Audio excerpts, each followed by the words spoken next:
Isang, eh, isang araw, pumunta kami sa McDo. Ito si Monica, ang aming ate. Ito si Paolo, ang bunso namin. At ako naman si Vivian. Ito si burger namin. A large fries. Dalawang ketchup. At anim na water. Naghahati-hati na. Naghahati-hati na. Isa sa. Isa kay Paolo. Isa naman sa. At ang fries namin. Naghahati-hati kami. Isa, dalawa, tatlo. Isa, dalawa, tatlo. Isa, dalawa, tatlo.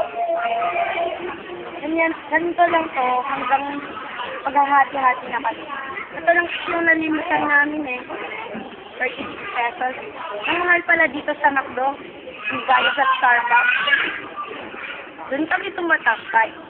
Kung marami pa kaming delikatsa. Sa mga first service, sa pamumulumi, at sa Christmas caroling. Mamumulumi. Medyo kayo. Oo. Tignan mo to. Diba? Anong specialty mo? CGB. Ikaw. Running Mr. Sir. Ikaw naman, anong specialty mo? Nalising bani. Maizong mo ata. Yan, malapit ng matapos.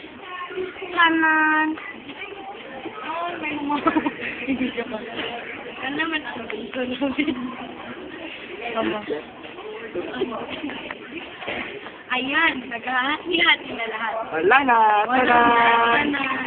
Tanan. Ito sa'yo, ito sa'yo, yan.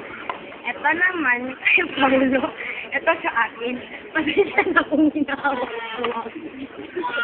Bye-bye. Bye-bye na. Bye-bye. Hindi pa kayo nag-pray. Amen. Isa pa. Amen.